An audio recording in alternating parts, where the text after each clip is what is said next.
जनसमुदाय, सबभन्दा पहिला म तपाईहरुलाई सलाम गर्न चाहन्छु। लाल सलाम। यो विशाल विरोध सभाका सभाध्यक्ष कमरेड,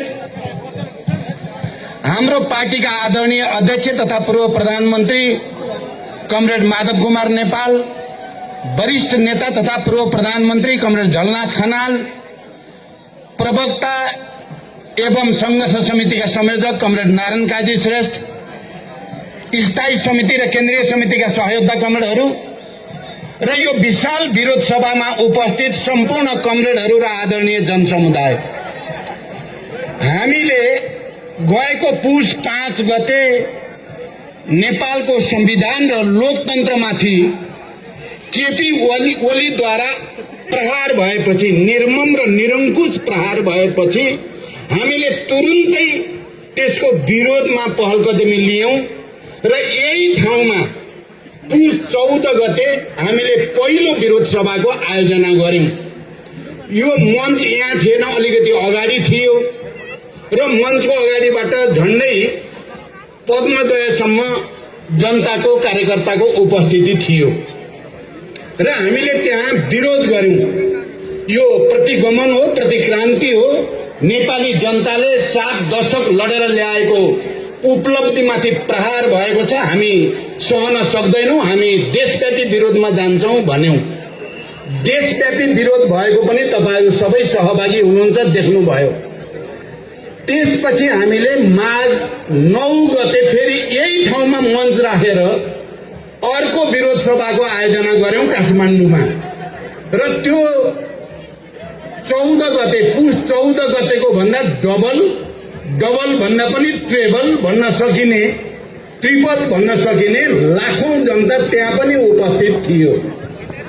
आज हामीले माघ 28 गते फेरि एकचोटि यही ठाउँमा विरोध सभाको आयोजना गर्यौं र त्यो 14 को र 9 गतेको भन्दा, माघ 9 गतेको भन्दा यो सभामा मलाई आएको सूचना, यो मेरो अनुमान चाहिँ होइन, मलाई यहाँ बस्दा बस्दै एसएमएस गरेर केही साथीहरूले गरेको, अहिले 5 लाख मान्छे छन् भन्ने सबैले अनुमान गरेका छन् भन्नुभयो।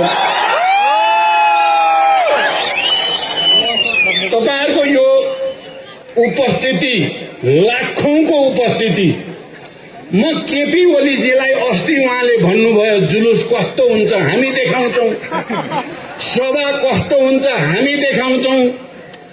केपीजी देख्नुभयो सभा कस्तो हुन्छ, देख्नुभयो विरोध कस्तो हुन्छ, प्रदर्शन कस्तो हुन्छ। तपाई अझै पनि यो लाखौं जनताको यो उपस्थिति र यो विरोध, यो आक्रोश, आवेग र पीडालाई बुझ्नु भएन भने म तपाईलाई चुनौती दिन्छु। हेर्नु होला केही दिनपछि सिंहदरबार घेर्न र बालुवाटार घेर्न लाखौं लाख जनता अझ ठूलो उपस्थितिको साथ तपाईको प्रतिगमन, तपाईको निरङ्कुशता, तपाईको लोकतन्त्रको हत्या गर्ने अपराधी चरित्र नेपाली जनताले बुझिसकेको छ। त्यसकारण जरुरी पर्यो भने सिंहदरबार र बालुवाटार घेर्ने अर्को आमसभा हामी आयोजना गर्नेछौं। मलाई लाग्छ यो लाखौं जनताको उपस्थिति सर्वोच्च अदालतका हाम्रा सम्मानित न्यायाधीशहरूले पनि देख्नु भएको छ। आज राम्रोसँग जनता के चाहेका छन्, जनभावना के छ, के तराई, मधेस, पहाड, हिमाल, सबै जात जाति, क्षेत्र, वर्ग, लिङ्ग, समुदाय, सबैका सबै तपाईले यहाँ वक्ताको पनि तपाईले हेर्नुभयो। सबै जाति, समुदाय, क्षेत्रका सबै प्रतिनिधिहरूले यहाँ कुरा राखेका छन्। मलाई लाग्छ हाम्रो सर्वोच्च अदालतका सम्मानित न्यायाधीशहरूले यो जनभावनालाई हेर्नु भएको छ र अब छिट्टै ढिलो नगरी संविधान र लोकतन्त्रको पक्षमा फैसला दिनुहुनेछ भनेर म विश्वास व्यक्त गर्न चाहन्छु। ढिलो नगरी मैले सुरुमैदेखि भन्दै आएको छु, यदि संविधानको अक्षर र भावना, संविधानको मर्म र भावना विपरीत नेपाली जनताको चाहना र आकांक्षा विपरीत केही काम गरियो भने त्यो दुर्भाग्यपूर्ण हुनेछ।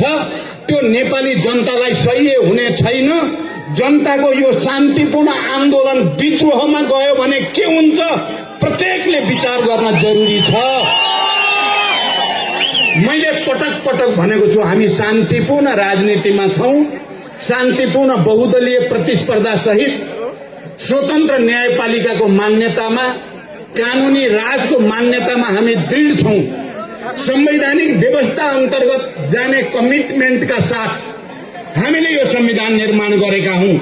यो संविधान निर्माण गर्दा हामीले 2004 सालमा राणाहरूले बनाएको संविधानदेखि त्यसपछिका तमाम संविधानहरूको अनुभवबाट शिक्षा लिएर नेपालको लागि कस्तो संविधान बनायो भने राजनैतिक स्थायित्व र विकास समृद्धि सबै जनताको हित हुन्छ भन्ने कुरालाई विचार गरेर बनाइएको संविधान हो। त्यसकारण आजको यो उपस्थितिले पक्कै पनि हाम्रो सम्मानित अदालतलाई सहज भएको छ संविधानको पक्षमा, लोकतन्त्रको पक्षमा, गणतन्त्रको पक्षमा फैसला गर्न भन्ने म ठान्दछु। त्यसो भएन भने आधी आउँछ, हुरी चल्छ, कसैले थाम्न सक्दैन नेपालमा।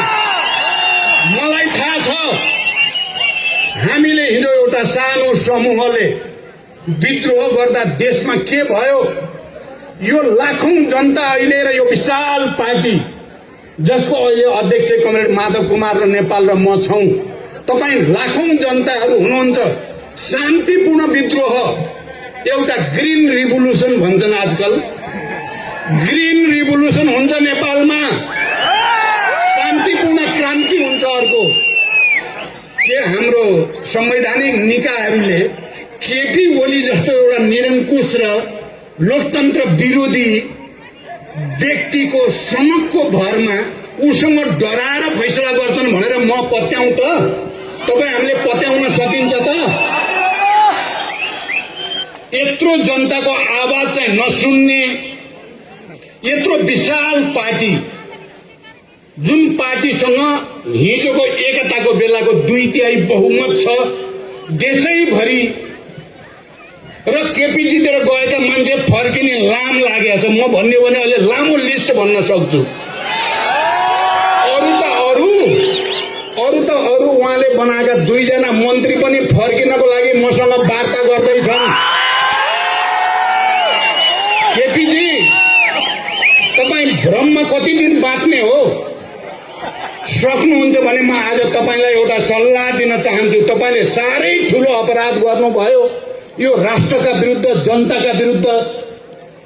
तपाईले अझै पनि अलिकति आफूलाई ठाउँ राख्ने हो भने तुरुन्तै राजीनामा दिनुहोस् र पश्चाताप गरेर वक्तव्य निकाल्नुहोस्। तपाईलाई अलिकति ठाउँ नेपाली जनताले दिन सक्छ। तपाई अझै मूर्खता गर्नेमा हुनुहुन्छ, मलाई थाहा छ। तपाई अझै निरङ्कुशतातिर जानेमा हुनुहुन्छ, मलाई थाहा छ। तर तपाई जति जानुहुन्छ, अघि साथीहरूले भनिसक्नुभयो, तपाई त आजकल जनताको शरणमा भन्दा भगवानको शरणमा जानु भएको छ। यहाँ साथीहरूले बडो सुन्दर ढंगले भन्नुभयो। म ती सबै साथीहरूलाई पनि धन्यवाद भन्न चाहन्छु। हाम्रो भगवान जीवित मान्छे नेपाली जनता हाम्रा भगवान हुन्। हामी तपाईहरुको शरणमा छौं। हामी जनताको धार्मिक आस्थाप्रति हाम्रो सम्मान छ। सबै धर्म सम्प्रदाय र त्यसमा आस्था गर्ने जनताप्रति हाम्रो सम्मान छ। केपीजीले अस्ति एउटा सभामा भन्नुभयो, मैले राम मन्दिर बनाउने भनेको छु, मैले अयोध्या बनाउने भनेको छु, यो प्रचण्ड बोल्दैन भनेर उहाँले भन्नुभयो। चितवनको मेरै निर्वाचन क्षेत्रमा उहाँलाई राम मन्दिर बनाउने भन्ने छ र मन्दिरको यहाँ एउटा स्ट्याचु बनाइ पनि सक्नुभयो अरे। मेरो चुनौती के छ केपीजीलाई भने, तपाई साँच्चै चितवनको माडीमा मेरो निर्वाचन क्षेत्रमा राम मन्दिर र अयोध्या स्थापित गर्नेमा हो भने सबभन्दा पहिला पुरातात्विक अन्वेषण गर्न पर्यो, अनुसन्धान गर्न पर्यो, प्रमाणित गर्नु। म जति खुसी कोही हुँदैन। मेरै निर्वाचन क्षेत्रमा एउटा धार्मिक पर्यटकीय स्थल बन्छ भने सबभन्दा खुसी म किन नहुने? त्यहाँको जनताको जीवन स्तर, त्यहाँ अयोध्या बनेर, त्यहाँ राम मन्दिर बनेर त्यहाँको जनताको जीवन उठ्छ भने म विरोधमा जान्छु त। तर तपाईँ जस्तो ठग, तपाईँको नाटक सबभन्दा नजिकबाट यो 3 वर्षमा मैले चिने तपाईलाई। तपाईँका नाटक के नगर्छन्, तपाईँले कसरी ठग्नुहुन्छ भन्ने मैले देखेँ। त्यसकारण मेरो चुनौती, तपाईँ त्यहाँ पुरातात्विक अनुसन्धान गराउनुहोस्, प्रमाणित गर्नुहोस् यो अयोध्या यही हो, राम जन्मेको यही हो, प्रमाणित गर्नेतिर एक सिनको उहाँले काम गर्नुभएको छैन। अनि प्रचण्डलाई चुनौती दिने भनेर भन्नुभएको छ। तपाईँ गल्ती गर्नुभयो केपीजी, तपाईले ठुलो गल्ती गर्नुभयो। माधवजीलाई अपमानित गरेर, झलनाथजीलाई अपमानित गरेर 50औं वर्ष तपाईसँग काम गरेका नेताहरू र अरू कार्यकर्तालाई अपमानित गरेर तपाईले ब्लन्डर गर्नुभयो। हेर्नुहोस्, भन्ने नै हो भने मैले हिजो मात्रै माधवजीलाई भने हामी अब सबै शान्तिपूर्ण प्रतिस्पर्धाको राजनीति गर्ने भएर आएका छौं। कोही उनले भनेका छन् माधवजीलाई चाहिँ प्रचण्डको कार्यकर्ता भए माधव र झलनाथ भनिदिएको छ। मैले भने होइन, प्रचण्ड माधवको कार्यकर्ता भएको भनिदिनुहोस् न भने मैले। किनभने युद्धबाट शान्तिमा त प्रचण्ड आएको हो नि, शान्तिपूर्ण राजनीतिमा त प्रचण्ड आएको हो नि।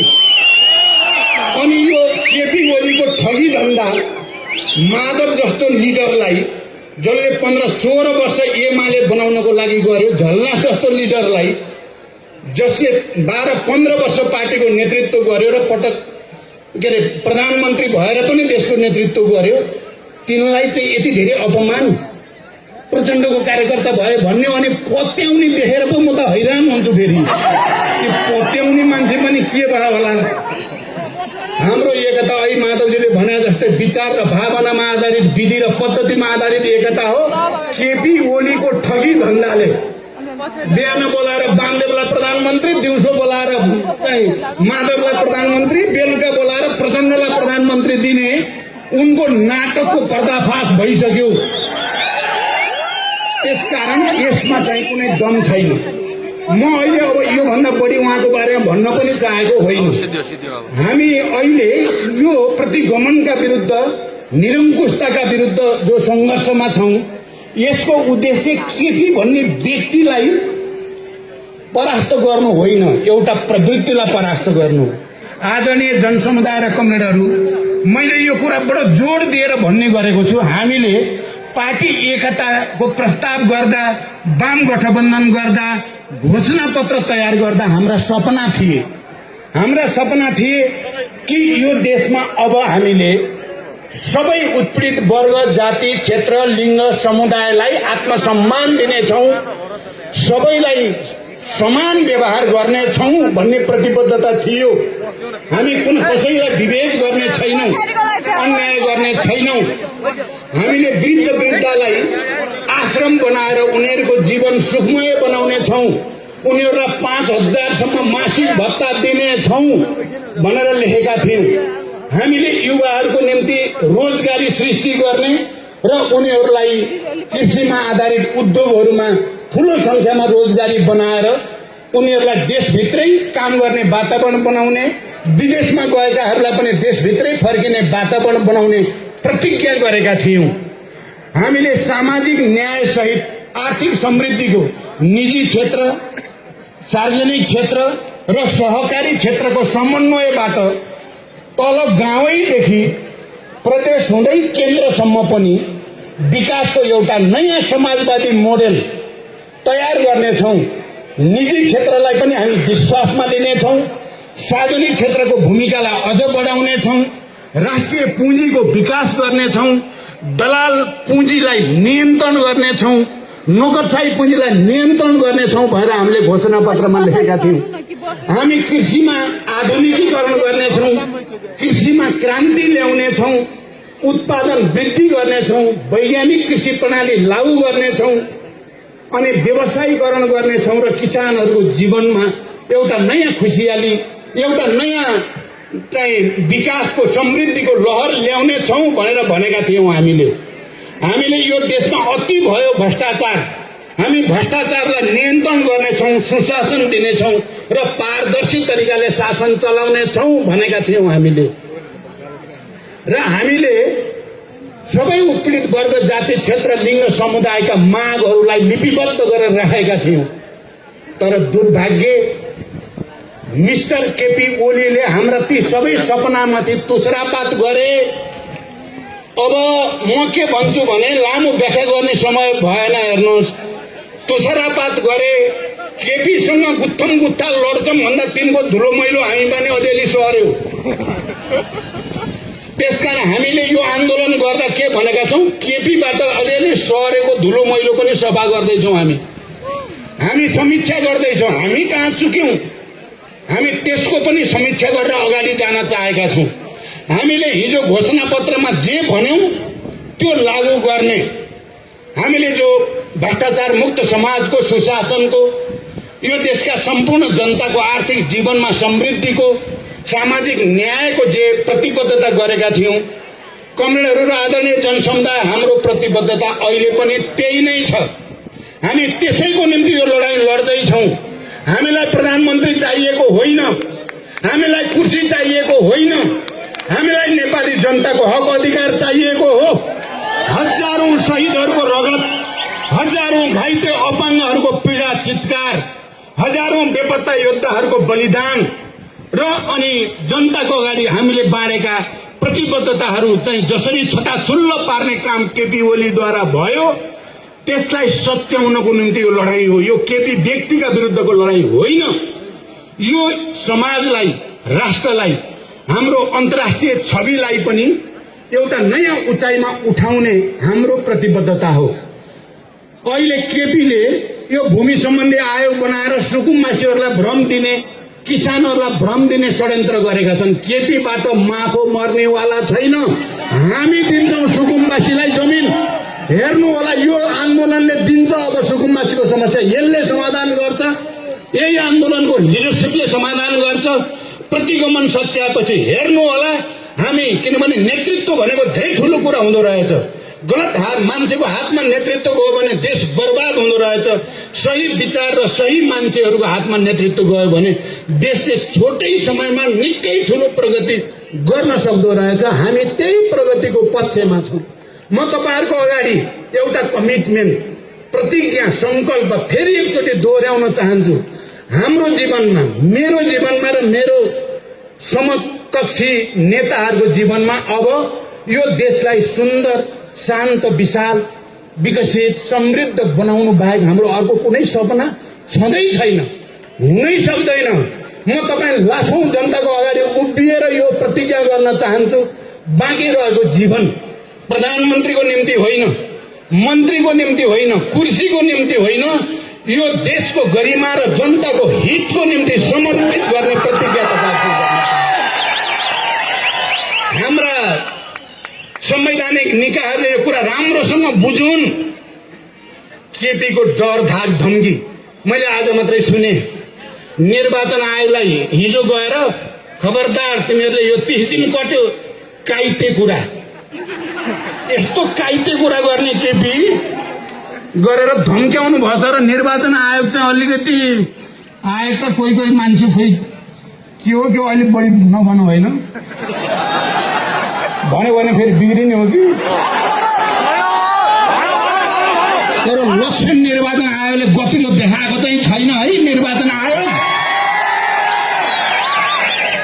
70% केन्द्रीय समिति एकातिर हुँदा हुँदै हामीले सुरुमै गएर भने हो नि हामी हो है केन्द्रीय समिति, हामी हो पार्टी। 30 दिन के 10 दिन पनि पुगेको थिएन हामी जाँदा। अनि त्यसलाई हिसाब नगर्ने केपी ओलीले गएर धम्क्याउने बित्तिकै त्यसैलाई मात्रै हिसाब गर्नुभयो भने तपाईको खुट्टी पनि देख्छ नेपालले। सजिलो नठान्नु होला, कसैले सजिलो नठाने हुन्छ। नेपाली जनतालाई हेप्ने गल्ती कसैले नगरे हुन्छ। यो जनता 21औं शताब्दीको नेपाली जनता हो, जसले 250 वर्ष पुरानो सामन्ती शासनलाई ढालेर फालिदियो। त्यो जनता हो यो। यी नेताहरू तिनै नेता हुन्, केपी ओली होइन। 250 वर्ष पुरानो सामन्ती शासन फाल्ने केपी ओली होइन, माधव नेपाल, प्रचण्ड, झलनाथ लगायतको यो नेताको टिम हो। यो सत्य कुरा हो। यही हो टिम। खेला चाहिँ कसैले नठाने हुन्छ। संवैधानिक निकायमा पुगेका मान्छेले खेला चाहिँ ठानिदिए भने देशले दुःख पाउँछ, जनताले दुःख पाउँछन्। जनतालाई र देशलाई दुःख दिने गल्ती कसैले गर्न हुँदैन। आज यो लाखौं जनताको यो आवाजलाई सबैले, मलाई त विश्वास छ, फेरि हुन त मैले बोल्दाखेरि अपमान भयो पनि मैले कहिले अपमान गरेको छैन। अदालतप्रति भरोसा छ भनेको छु, आज पनि भनेको छु, छिटो गरिदेऊ भनेको छु। गर्ने त्यही हो, छिटो गर। निर्वाचन आयोग खुट्टा नकमाऊ, काइते कुराको पछि नलाग मात्रै भने न हो। हामीले ठगी धन्दाको पछि लाग्ने, निरङ्कुशताको पछि लाग्ने, लोकतन्त्र मास्न खोज्ने, 70 वर्ष लडेर नेपाली जनताले ल्याएको लोकतन्त्रको घात गर्न खोज्ने र अझ उसैले धम्की दिने, अनि जनताले सहन्छ। त्यसो भएर आदरणीय जनसमुदाय, तपाईहरू अब धेरै बेर पनि भयो, आज कुराहरू पनि हामीले धेरै सुनायौं पनि। हाम्रो सपना पनि मैले भने एउटा समृद्ध नेपाल, सुखी नेपाली भनेर जे भन्न खोजेको झलनाथजीले बनाउनु भएको नारा रहेछ त्यो हामी सबैको सपना हो त्यो। र मलाई खुसी छ अहिले युवाहरू पनि यो आन्दोलनमा जसरी जोडिनु भएको छ र युवाहरूको निम्ति हामीले केही गर्ने संकल्प, हामी बुढाहरू, बुढै त भन्न अलि मिल्दैन कि, पनि जे संकल्प लिएका छौं हामीलाई चाहिएको छैन। तपाईहरू ढुक्क हुनुहोस्। फटाहरूले कुर्सीको लागि भनिदिन्छन्, अनि कहिलेकाहीँ तपाईहरूको दिमाग पनि खै कुर्सीको लागि गरे हुन् कि भन्ने पर्दो हो। होइन, चाहिएको छैन कुर्सी। हामीलाई यो राष्ट्रको हित चाहिएको छ, यसको प्रतिष्ठा चाहिएको छ, जनताको हित चाहिएको छ, जनताको मुक्ति चाहिएको छ। यो संविधानमा जति व्यवस्था छ त्यो अनुसार कार्यान्वयन चाहिएको छ। संघीयता, समावेशिता, समानुपातिकताको ठिक ढंगको कार्यान्वयन चाहिएको छ। महिलाहरूलाई 33% को व्यवस्था गरिएको छ। हाम्रो लक्ष्य त 50% होस् भन्ने छ हाम्रो लक्ष्य। त्यहाँसम्म जान हामीले चाहेका छौं, अरूले चाहेका होइन, हामीले चाहेको हो यो कुरा। यो देशका मधेसी, आदिवासी, जनजाति, दलित, महिला, मुस्लिम, सबै शेर्पा, सबै कम्युनिटीलाई सम्मान चाहिन्छ भनेर लडाई हामीले लडे हो। त्यसो भएको हुनाले म यहाँबाट फेरि एकचोटि हाम्रा सम्मानित संवैधानिक निकायहरूले स्वतन्त्र ढंगले विवेक प्रयोग गरून्, कसैको डर, धाक, धम्की नहेरुन्, जनताको अनुहार हेरुन्, जनताको भावना पढुन्, यति हो अनुरोध। र केपीजीलाई चाहिँ के हो भने अर्को पटक फेरि 10 लाख जनता लिएर बालुवाटार र सिंहदरबार घेर्न आउन नपरोस्। धेरै धेरै धन्यवाद आदरणीय जनसमुदाय र कमरेडहरू। यो लडाई हामीले जित्नै पर्छ, हामीले जित्छौं, नजितेसम्म हुँदैन। चुनावी केपीको चुनावी नौटंकी हुनेवाला छैन, त्यसको भ्रममा कोही नपरौं। र अन्तिममा म के भन्छु भने लोकतान्त्रिक आन्दोलनको नेताको छवि बनाएको नेपाली कांग्रेस र संघीय लोकतान्त्रिक गणतन्त्रको छविको पक्षको छवि बनाएको जनता समाजवादी पार्टी लगायतका पार्टीहरू अब कुनै भ्रममा पर्न आवश्यक पनि छैन, कन्फ्युजन पनि हुन पर्दैन। हामी सबैले भनेकै छौं असंवैधानिक र अलोकतान्त्रिक। म के भन्न चाहन्छु भने शान्ति सम्झौतामा हस्ताक्षर 7 दलको तर्फबाट गिरिजा प्रसाद कोइरालाले गर्नु भएको हो र यो संविधान सभाबाट पहिला संघीय लोकतान्त्रिक गणतन्त्रको घोषणा गर्ने कामको नेतृत्व पनि प्रधानमन्त्रीको रूपमा गिरिजा कोइरालाले गरेको हो। नेपाली कांग्रेसका सबै नेता कार्यकर्ताले सम्झिनु भएकै होला नि यो कुरा। अनि यही संविधान हो जुन संविधानले प्रधानमन्त्रीलाई विशेष अधिकार दिन हुँदैन भनेर चाहिँ बनाइयो। त्यो संविधान बनाउने बेलामा पनि नेपाली कांग्रेसकै प्रधानमन्त्री सुशील कोइराला हुनुहुन्थ्यो। तपाईहरुले बडो चाहिँ चलाखीका साथ भन्नुभएको थियो फादर अफ कन्स्टिट्युसन सुशील कोइरालाजीलाई। अहिले गिरिजा बाबु नि हुनुहुन्न, सुशील कोइराला नि हुनुहुन्न, अहिले शेरबहादुर हुनुहुन्छ। अब तपाईं शान्ति सम्झौता गर्ने, संविधान सभा गर्ने, संघीय लोकतान्त्रिक गणतन्त्र गर्ने, संविधान निर्माणमा तपाईं पनि नेता हो। यसको घात हुँदाखेरि त्यो लोकतान्त्रिक पार्टीले अब संयुक्त आन्दोलन गर्ने र यो केपीको निरङ्कुशतालाई सदाका लागि परास्त गर्ने र यो देशमा लोकतन्त्र अब चाहिँ खतरामा छैन भन्ने पुष्टि गर्ने बेला नेपाली काङ्ग्रेसलाई यो अवसर हो। नेपाली काङ्ग्रेसका नेता साथीहरू कार्यकर्तालाई म अपिल गर्न चाहन्छु, यो अवसर गुम्न नदिनुहोस्। हामी तपाईहरुसँग हातेमालो गर्न तयार छौं। लोकतन्त्रको निम्ति, गणतन्त्रको निम्ति, संविधानको निम्ति म सबै अन्तर्राष्ट्रिय हाम्रा मित्र देशहरू, खास गरी हाम्रा छिमेकी, संसारकै सबभन्दा ठूलो लोकतन्त्र भन्ने छिमेकीहरूबाट हामी